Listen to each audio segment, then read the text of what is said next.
Hello दोस्तों, तो स्वागत है आपका अपना यूट्यूब चैनल माइनिंग सर्वर विशाल में। जैसा कि हम CA 2010 पढ़ रहे हैं, तो इसमें हम ये आपके लिए कोल और मेटल माइंस के लिए उपयोगी होगा। अगर आप CA 2010 पढ़े होंगे, नहीं पढ़े होंगे तो यहाँ सब कुछ मैंने ऑडियो बुक में बता रखा है। आप एक चीज़ देख लीजिए। चैप्टर 9 को भी ख़त्म कर रहे थे हम, पार्ट 1A और 1B, और ये 1C होगा। इसमें 107 रेगुलेशन नंबर से हम देखेंगे। अगर आप हमारे चैनल पर नए होंगे तो सब्सक्राइब जरूर करिएगा और अपने नए दोस्तों और फैमिली में शेयर जरूर करिएगा। तो 107 नंबर रेगुलेशन में यह लिखा है कि फ्लेक्सिबल केबल के बारे में है। तो सब रूल 1, पोर्टेबल व ट्रांसपोर्टेबल। पोर्टेबल व ट्रांसपोर्टेबल मतलब जिसको एक स्थान से स्थान तक ले जाया जा सकता है। उपकरणों के फ्लेक्सिबल केबल 2 कोर या मल्टी कोर के होते हैं। इलेक्ट्रिकल वेल्डिंग को छोड़कर वह ऐसे इंसुलेटेड पदार्थ से ढके होंगे कि वे यांत्रिकी क्षति से बचे रहें। उसके बाद देखते हैं 2 सब रेगुलेशन 2। यदि धात्विक आवरणों का प्रयोग कंसेंट्रिक केबल के बाहरी कंडक्टर के रूप में होता है या उसे यांत्रिकी क्षति से बचाने के रूप में होता है, तो उसका व्यवहार अकेले अर्थ कंडक्टर के रूप में नहीं किया जाएगा, परंतु अर्थ कोर के साथ उसका प्रयोग हो सकता है। रेगुलेशन 3, पोर्टेबल व ट्रांसपोर्टेबल उपकरण में लगाए जाने वाला फ्लेक्सिबल केबल उस उपकरण व प्रणाली के साथ समुचित ढंग के कनेक्टर द्वारा लगाया जाएगा। 650 वोल्ट से अधिक परंतु 33 kV तक की मशीनों के लिए फ्लेक्सिबल केबल में वोल्टेज टाइप कनेक्टर लगाया जाएगा और मशीन की तरफ वाला ट्रेलिंग केबल मशीन के साथ ठीक से बांधा जाएगा, प्रॉपर्ली एंकर्ड करके। परंतु मशीन में लगी कई मोटरों व युक्तियों के लिए जगह की कमी हो तो केवल कनेक्शन के लिए ऐसी elastomeric sealing ring, compression glad व पैकिंग ग्लैड प्रयोग करने की अनुमति मिल सकती है, जिससे फ्लेम प्रूफ गुण बरकरार रहे। ऐसी केबल एंट्री में लगी सीलिंग रिंग में ऊंचाई 20 mm तक डायमीटर वाले केबल के लिए अधिकतम 20 mm होगी और उससे बड़े केबल के लिए अधिकतम 25 mm होगी। अगर सीलिंग रिंग में ऊंचाई की बात करते हैं तो 20 mm की होगी डायमीटर वाला, और अधिकतम 20 mm भी हो सकता है, और बड़े केबल के लिए 25 mm होगा। आगे देखते हैं, आगे नोट डाउन करिएगा। जब उपकरण में केबल को प्लग व सॉकेट कपलिंग में लगाया जाता है तो उसमें ऐसा इंटरलॉक होना चाहिए कि कंडक्टर लाइव रहते हुए कपलिंग खुल न सके। ये रेगुलेशन 109 के सब रेगुलेशन 9 में दिया है। अब इसमें चौथा देखते हैं कि फ्लेक्सिबल केबल को जहां पर केबल से जोड़ना है वहां ऐसा सर्किट ब्रेकर लगाया जाएगा जो फ्लेक्सिबल केबल की पूरी सप्लाई स्वतः काट सके। पाँचवा, समय समय पर एक सक्षम व्यक्ति फ्लेक्सिबल केबल का निरीक्षण करेगा और यदि केवल भूमिगत भाग में प्रयोग होता है तो वह हर शिफ्ट में मशीन का ऑपरेटर कम से कम एक बार उसका निरीक्षण करेगा। खराब या डैमेज्ड केबल को तुरंत अच्छे केबल से बदल दिया जाएगा। टेम्परेरी ज्वाइंट वाला फ्लेक्सिबल केबल प्रयोग नहीं किया जाएगा। छठवा, यदि सर्किट का वोल्टेज 250 वोल्टेज से अधिक हो तो क्या करेंगे? ट्रांसपोर्टेबल उपकरण में ऐसा फ्लेक्सिबल केबल लगाया जाएगा जिसमें लचीली धात्विक स्क्रीन, फ्लेक्सिबल मेटालिक स्क्रीनिंग या लचीली आर्मरिंग मतलब प्लीएबल आर्मरिंग, लचीला कवच लगी हो।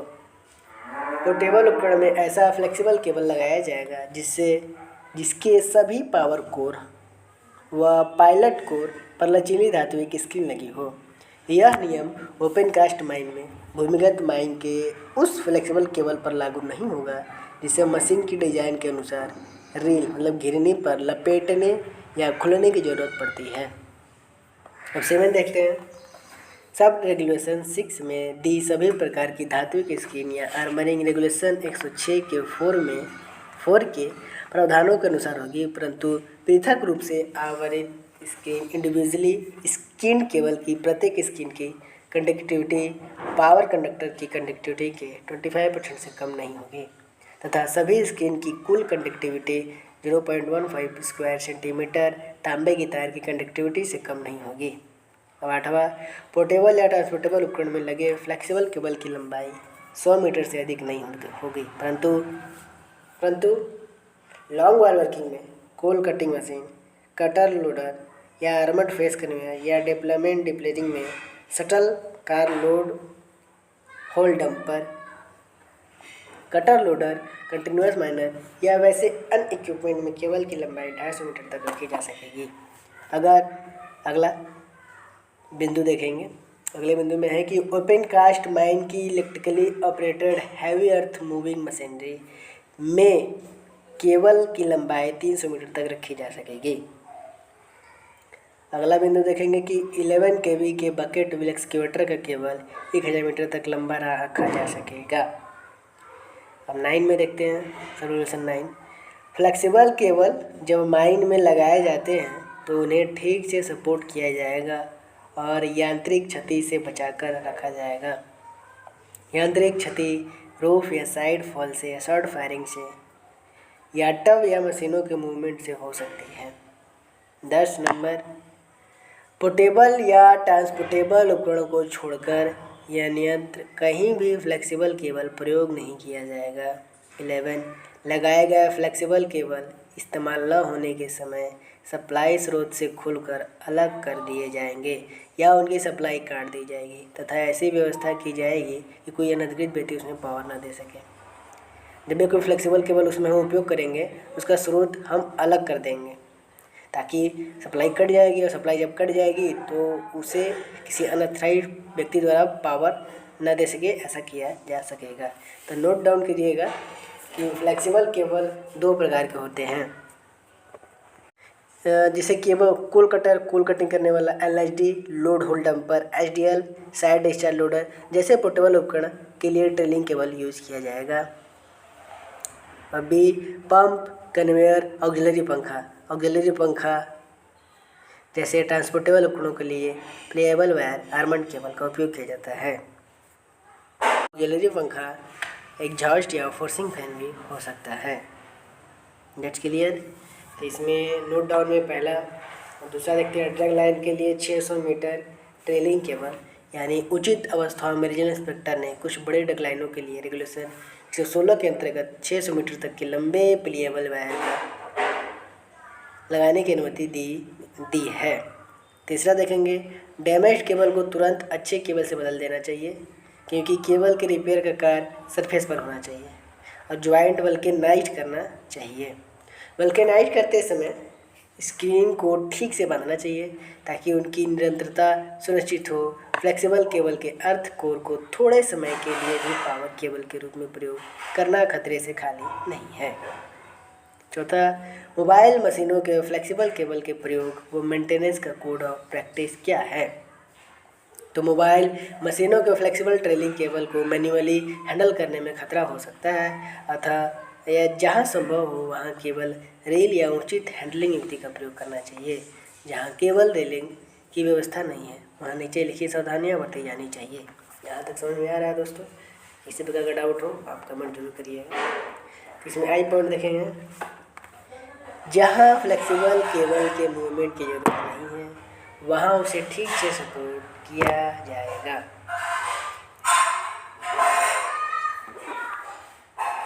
अभी मैंने क्या बोला, जहाँ फ्लेक्सिबल केबल के मूवमेंट की जरूरत नहीं है वहाँ उसे ठीक से सपोर्ट करना चाहिए और यांत्रिकी क्षति से बचाना चाहिए। दूसरा, live cable 2 point, live cable handle करने वाले व्यक्तियों को ट्रेनिंग देकर रेगुलेशन 3 और 19 की मतलब रेगुलेशन 3 और 19 के अनुसार पद नामित करना चाहिए। बिंदु 3 लिखेंगे, उन्हें निजी बचाव के साधन जैसे उचित प्रकार के दस्ताने व हैंडलिंग के साधन दिए जाने चाहिए। और 5 नंबर देखते हैं, ट्रेलिंग केबल रिपेयर करने के दिशा निर्देश। आई पॉइंट, माइन वर्कशॉप में ट्रेलिंग केबल की जांच व रिपेयर के लिए साज सामान की पूरी सुविधा रखी जानी चाहिए। बिंदु 2, केबल के बाहरी आवरण में पंक्चर की जांच सामान्य स्पार्क टेस्टिंग मशीन से की जा सकती है। कंडक्टरों के बीच फॉल्ट ढूंढने के लिए स्पेशल स्पार्क टेस्टिंग मशीन संयंत्र मेगर प्रयोग करना चाहिए। मेगर का उपयोग हम किसी भी कंडक्टर में फॉल्ट ढूंढने के उपयोग करते हैं तो शॉर्ट सर्किट है या नहीं। वेट केबल को रिपेयर करने से पहले सुखाया जाना चाहिए। इसके लिए मोटर को सुखाने जैसी अवस्था काम में ली जा सकती है। व्यवस्था ऊपरी नमी को हटाने के लिए डैमेज के दोनों ओर केबल को हल्का गर्म किया जा सकता है। इसके लिए हेयर ड्रायर जैसा उपकरण प्रयोग किया जा सकता है। बल्कि नाइट करते समय हर स्टेज पर इंसुलेशन रेजिस्टेंस की टेस्टिंग करनी चाहिए। तीसरा आई बटन, जब दो या अधिक टूटे कंडक्टर जोड़ने हो जब दो या उससे अधिक कंडक्टर जोड़ने हो तो जोड़ आगे पीछे करने चाहिए ताकि केबल का लचीलापन बना रहे। अब आता है आई पॉइंट 4 बिंदु 4, केबल बार बार रिपेयर न करके उचित अवस्था में उसे रिजेक्ट करके नया केबल लगाना चाहिए। केबल रिपेयरिंग के संबंध में इंडियन स्टैंडर्ड और निर्माता की सिफारिशों का पालन करना चाहिए। Circular debt 2/2002। अब अगला रेगुलेशन नंबर 108 पोर्टेबल और ट्रांसपोर्टेबल मशीनें देखते हैं। इसमें बिंदु पहला कह रहा है कि पोर्टेबल और ट्रांसपोर्टेबल उपकरण केवल ऑथराइज्ड व्यक्ति द्वारा ही चलाए जाएंगे, रेगुलेशन 109 के 8 के अनुसार।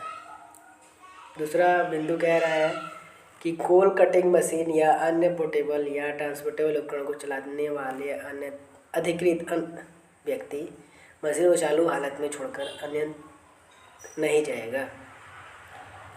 मशीन के कार्य क्षेत्र को छोड़कर जाने से पहले वह मशीन के फ्लेक्सिबल केबल की बिजली काट देगा।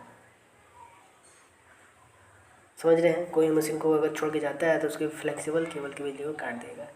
अगला बिंदु कह रहा है कि जब ऐसी मशीन कार्य कर रही हो तो वह यह सुनिश्चित करेगा कि केबल मशीन के साथ घसीटा ना जाए वरना नुकसान हो सकता है केबल का। अगला बिंदु, माइन के भूमिगत भाग में पोर्टेबल व ट्रांसपोर्टेबल मशीनें पायलट कोर वाले संबंधित स्विच से रिमोट कंट्रोल से चलाई जाएंगी। इसका नोट पॉइंट करिएगा कि रिमोट कंट्रोल व पायलट कोर प्रोडक्शन को पुस्तक के प्रश्नोत्तरी भाग में समझाया गया है। दूसरा, पोर्टेबल व ट्रांसपोर्टेबल मशीनें संबंधित स्विच से फ्लेक्सिबल केबल से ही जोड़ी जाएंगी।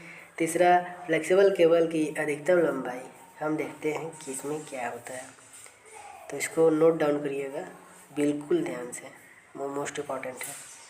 भूमिगत माइंस में, अगर अंडरग्राउंड माइंस में है तो अधिकतम लंबाई फ्लेक्सिबल केबल की 100 मीटर होगी, 100 मीटर। और अगर लॉन्ग वॉल मशीन में उपयोग हो रहा है शटल कार एलईडी आदि के लिए तो वहाँ पर 250 मीटर की फ्लेक्सिबल केबल उपयोग की जाएगी अधिकतम लंबाई। अगला देखते हैं कि ओपन कास्ट माइन में एचईएम के लिए अगर उपयोग करना हो तो फ्लेक्सिबल केबल अधिकतम लंबाई 300 मीटर तक होगी। अगर हम बकेट व्हील एक्सकेवेटर 11 केवी के लिए बात करें तो वहाँ पर फ्लेक्सिबल केबल की अधिकतम लंबाई 1000 मीटर तक होगी। यहाँ तक क्लियर है। आगे देखते हैं हम लोग। आगे में रेगुलेशन 109 माइंस के लिए अन्य फुटकर सावधानियाँ मतलब सन्ड्री प्रिकॉशन। तो पहला, सभी उपकरण को धूल, डर्ट और नमी से बचाया जाएगा और उन्हें किसी रुकावट ऑब्स्ट्रक्शन से दूर रखा जाएगा। नोट करिएगा कि सब switchgear, transformer, shovel, drill dragline आदि के इलेक्ट्रिकल भाग धूलकर और नमी से मुक्त रखे जाएंगे। दूसरा, पोर्टेबल और ट्रांसपोर्टेबल उपकरणों को छोड़कर बाकी सब उपकरणों को ऐसे रूम, कक्ष या बक्से में रखा जाएगा जो गिरने वाले माल व गुजरते ट्रैफिक से उसे बचाकर रखे। तीसरा, उपकरण वाला रूम, कक्ष या बक्से में या उसके समीप कोई ज्वलनशील पदार्थ नहीं रखा जाएगा। चौथा, किसी सर्किट में फॉल्ट हो जाए तो प्रभावित भाग को अविलंब डेड विद्युत शून्य कर दिया जाएगा और वह तब तक डेड रहेगा जब तक कि फॉल्ट सुधार न लिया जाए। पांचवा, लैंप को बदलते समय सप्लाई काट दी जाएगी। किसी भी प्रकार का लैंप अगर बदला जाए तो उसे सप्लाई काट दी जाती है। छठवा है, किसी भी लैंप होल्डर की धातु पोर्टेबल हैंड लैंप के गार्ड या अन्य धात्विक भागों को नहीं छुएगी। सातवां है कि हिंदी तथा स्थानीय भाषा में नीचे लिखी नोटिस लगाए जाएंगे और उनकी डिजाइन ऐसी होगी कि वह उन्हें ऐसे सुरक्षित रखा जाएगा कि सब समय नोटिस स्पष्ट देखा जा सके। उन सब स्थानों पर जहां विद्युत उपकरण काम में लाया गया है, एक निषेध नोटिस की अनधिकृत व्यक्ति उसे न चलाए या उसे छेड़छाड़ न करे। बी, माइन के भीतर व सरफेस पर उन सब स्थानों पर जहां टेलीफोन या अन्य संचार व्यवस्था उपलब्ध कराई गई है, एक नोटिस जिसमें अधिकृत व्यक्ति द्वारा सरफेस से माइन की सप्लाई कटवाने के निर्देश हों। 8वां, पोर्टेबल व ट्रांसपोर्टेबल उपकरण सहित सभी उपकरण केवल उन्हीं व्यक्तियों द्वारा चलाए जाएंगे जिन्हें इसके लिए अधिकृत किया गया है। 9, जहां फ्लेक्सिबल केबल के साथ बिना बोल्ट वाला प्लग व सॉकेट कपलिंग प्रयोग होता है, वहाँ ऐसी इंटरलॉक व्यवस्था रहेगी कि कंडक्टर में बिजली रहते हुए कपलिंग खोली न जा सके। रेगुलेशन 110। अगला है कि गैस की मौजूदगी वाले स्थल पर सावधानियाँ। Precaution where gas exist. Degree 1 गैसीय माइन में 1 केवल हर जगह केबल की बनावट, इंस्टॉलेशन, बचाव, संचालन व रख रखाव इस प्रकार किया जाएगा कि खुली चिंगारी ओपन स्पार्किंग के खतरे को रोका जा सके। दूसरा, इंट्रिंसिकली सेफ सर्किट। सभी सिग्नलिंग, टेलीकम्युनिकेशन, रिमोट कंट्रोल व इंसुलेशन टेस्टर के सर्किट की बनावट, इंस्टॉलेशन, बचाव, संचालन व रख रखाव ऐसे किया जाएगा कि वे इंट्रिंसिकली सेफ रहे।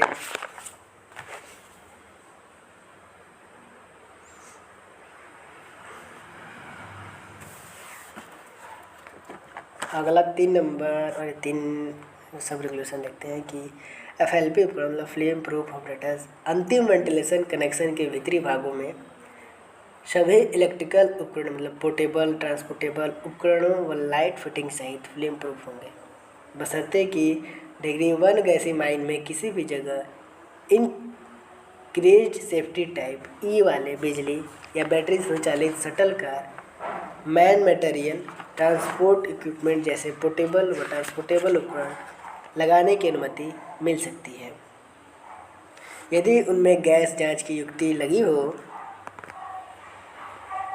चौथा, अंतिम वेंटिलेशन कनेक्शन के भीतरी भागों में व रिटर्न हवा रास्तों में इलेक्ट्रिक लैंप FLP ढांचे में बंद रहेंगे तथा अन्य जगह इंक्रीज सेफ्टी टाइप E होंगे। यानी B, डिग्री 2 या 3 की गैसीय माइन में केवल हर जगह सभी केबल की बनावट, इंस्टॉलेशन, बचाव, संचालन व देखरेख ऐसा होगा कि खुली चिंगारी के खतरे को रोका जा सके। दूसरा, इंट्रिंसिकली सेफ सर्किट सभी सिग्नलिंग, टेलीकम्युनिकेशन, रिमोट कंट्रोल व इंसुलेटर टेस्टर सर्किट की बनावट, इंस्टॉलेशन, बचाव, संचालन व देखरेख ऐसे किया जाएगा कि वे इंट्रिंसिकली सेफ रहे। तीसरा, FLP उपकरण में क्या क्या है यह देखते हैं।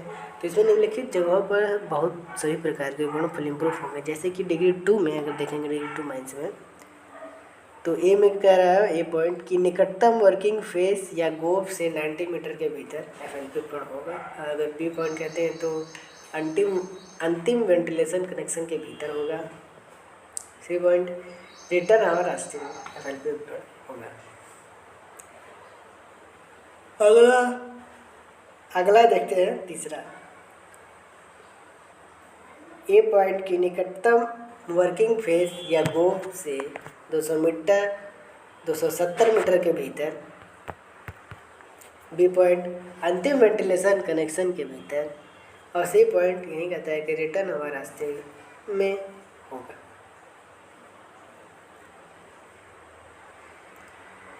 एक कॉमन चीज़ कि डिग्री 2 व 3 की सीम में सभी जगह इलेक्ट्रिक लैंप फ्लेम प्रूफ ढांचे में बंद रहेंगे।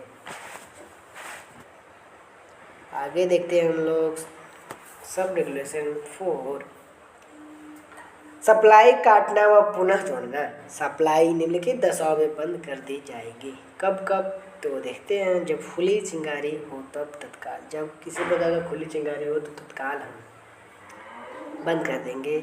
अगला, किसी उपकरण की जांच या ठीक ठाक एडजस्ट करने के दौरान जब किसी ऐसे भाग को खुला रखना पड़े जिससे खुली चिंगारी उत्पन्न हो सकती है, सप्लाई तब तक पुनः शुरू नहीं की जाएगी जब तक कि इलेक्ट्रिकल सुपरवाइज़र या उसके द्वारा अधिकृत सहायक उसकी जांच न कर ले और कोई दोष हो तो उसे दूर न कर लिया गया हो या उसे ठीक ठाक न कर लिया गया हो। 5वां sub regulation, flame safety lamp यानी ऑटोमेटिक गैस डिटेक्टर। आई पॉइंट, जब किसी उपकरण में पोर्टेबल व ट्रांसपोर्टेबल उपकरण सहित बिजली चालू रहती है तो उसके पास एक लगातार जलता हुआ फ्लेम सेफ्टी लैंप रखा जाएगा।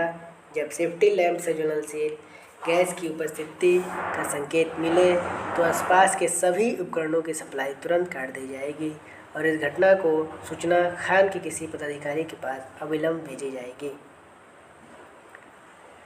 दूसरा आई पॉइंट कि जहां फ्लेम सेफ्टी लैंप के अलावा ज्वलनशील गैस या वाष्प की उपस्थिति का संकेत देने वाला स्वचालित संयंत्र ऑटोमेटिक डिटेक्टर लगा हो, वहाँ ऐसा संयंत्र इंस्पेक्टर द्वारा अनुमोदित प्रकार का होगा और उसे सही हालत में बनाए रखा जाएगा। यह संयंत्र कंट्रोल स्विच से इस प्रकार इंटरलॉक किया गया होगा कि ज्वलनशील गैस 1.25% से अधिक होने पर पावर सप्लाई तुरंत स्वतः ऑटोमेटिकली ही काट देगा। सी, गैस मिलने पर सप्लाई काटना व पुनः शुरू करना। अगर गैस मिले तो सप्लाई को काट दिया जाता है और फिर पुनः ऑन किया जाता है। कैसे? तो किसी भी डिग्री की गैसीय कोल सीम के किसी भी भाग में यदि ज्वलनशील गैस सामान्यतः वातावरण में 1.25% से अधिक पाई जाए तो उस क्षेत्र के सभी केबल व उपकरणों की सप्लाई वातावरण की जांच के इंट्रिंसिकली सेफ संयंत्रों को छोड़कर तुरंत काट दी जाएगी। जब तक ज्वलनशील गैस 1.25% से अधिक रहे तब तक दोबारा सप्लाई चालू नहीं की जाएगी। नोट रेगुलेशन 110 उन मेटल माइंस पर भी लागू होता है जिनमें ज्वलनशील गैस मिलती है या जिनमें इंस्पेक्टर की राय में ज्वलनशील गैस मिलने की संभावना है। FLP उपकरण में देखते हैं कि डिग्री 2, 1 और 3 में क्या क्या है, जैसा कि अभी हमने बताया था। डिग्री 1 में है कि अंतिम वेंटिलेशन कनेक्शन के भीतर इन बाई के भागों में। डिग्री 2 अंतिम वेंटिलेशन कनेक्शन के भीतरी भागों में वर्किंग फेस या गोब से 90 मीटर तक होगा और रिटर्न हवा रास्ते में होगा। डिग्री 3 अंतिम वेंटिलेशन कनेक्शन के भीतरी भागों में वर्किंग फेस या गोब से 270 मीटर तक और रिटर्न हवा रास्ते में होगा।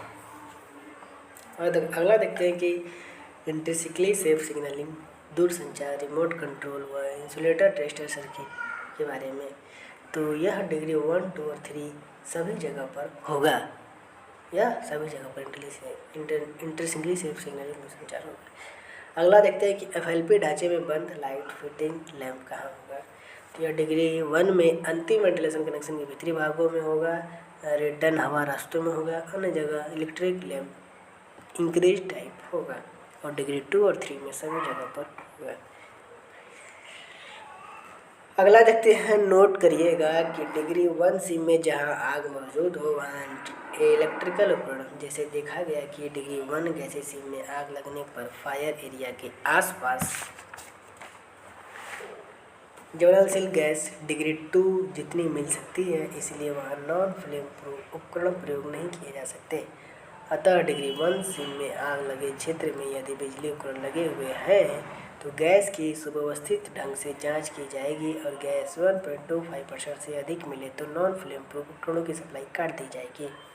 अगर किसी कारण 1.25% से अधिक मीथेन गैस प्राप्त होती है तो फ्लेम प्रूफ उपकरणों को सप्लाई काट दी जाएगी। FLP की डिग्री 1 में किसी भी डिग्री की गैसीय सीम में आग लगने पर उस क्षेत्र के केबल व उपकरणों की सप्लाई तुरंत काट दी जाती है। दूसरा है कि किसी भी डिग्री की गैसीय सीम में जहां डिवाटरिंग हो रही है वहां केवल FLP उपकरण ही प्रयोग किए जाएंगे। तीसरा है कि कोल माइन के भूमिगत भागों में केवल DGMS द्वारा अनुमोदित प्रकार के FLP या IS इंट्रिंसिकली सेफ, IS का मतलब इंट्रिंसिकली सेफ उपकरण व केबल ही प्रयोग किए जाएंगे। सरफेस पर प्रयुक्त केबल BIS विनिर्देशों के अनुसार बने हुए होंगे। चौथा, किसी भूमिगत भाग में जहां ज्वलनशील गैस मिलती है वहां इलेक्ट्रिसिटी रेगुलेशन के अनुसार केवल इंट्रिंसिकली सेफ मतलब IAS टेस्टर ही प्रयोग किए जा सकते हैं। अन्य जगह समान टेस्टर प्रयोग करने की कानूनन मनाही नहीं है, परंतु गलती से वे प्रतिबंधित क्षेत्रों में भी प्रयोग हो सकते हैं। अतः सुरक्षा के हित में यह सलाह दी जाती है कि कोल माइंस के भूमिगत भागों में सभी जगह इंट्रिंसिकली सेफ टेस्टर ही प्रयोग किए जाए। अगला 5वां नंबर कि कुछ भूमिगत माइंस में गेट एंड बॉक्स व ड्रिल पैनल के पुर्जे खराब होने पर बाजार में उपलब्ध विभिन्न क्षमता वाला पुर्जे लगाकर उपकरण चालू किए जाते हैं। इससे फ्लेम प्रूफ गुणवत्ता प्रभावित होती है और खतरा हो सकता है। 6वां उपकरण के सही रखरखाव के लिए माइन के विभिन्न इलेक्ट्रीशियनों, इलेक्ट्रिकल सुपरवाइजर व इंजीनियर की ड्यूटी लिखित रूप में निर्धारित करनी चाहिए। 7वां pilot core protection. Pilot core protection में यह दिया है कि हाल ही में एक डिग्री 3 गैसी माइन में कोल कटिंग मशीन के फ्लेक्सिबल केबल से ओपन स्पार्किंग होने के कारण एक हेल्पर गंभीर रूप से जल गया। जांच में मालूम हुआ कि यह दुर्घटना मशीन से केबल प्लग खोलते समय हुई है। उस गेट एंड बॉक्स के रिमोट कंट्रोल को जाम निष्क्रिय किया हुआ था। अगर गेट एंड बॉक्स सही हुआ रहता तो यह दुर्घटना न होता। अतः इलेक्ट्रिकल सुपरवाइजर को समय समय परीक्षित करते और देखते रहना चाहिए रिमोट कंट्रोल सही काम कर रहा है या नहीं गेट एंड बॉक्स का। इस जांच की रिपोर्ट पन्ना मतलब नंबरदार खाते में भी लिखी जानी चाहिए तथा इंजीनियर और मैनेजर को उसे प्रति हस्ताक्षर करना चाहिए। 8वां इंडियन स्टैंडर्ड IAS के अनुसार तेल वाले बिजली उपकरण ऑयल फील्ड इलेक्ट्रिकल अपैरेटस जैसे सर्किट ब्रेकर, स्टार्टर, ट्रांसफार्मर आदि अब FLP मान्य नहीं है। यदि ऐसे उपकरणों पर UK का फ्लेम प्रूफ मार्क हो तो उसे FLP नहीं माना जाएगा। तो अगला रेगुलेशन नंबर 111 शॉर्ट फायरिंग अगले पार्ट में देखेंगे। यहाँ तक के लिए धन्यवाद। लिखते रहिए और पढ़ते रहिए, स्वस्थ रहिए और मस्त रहिए और ऐसे ही हमारे वीडियोस को सपोर्ट और प्यार देते रहिए।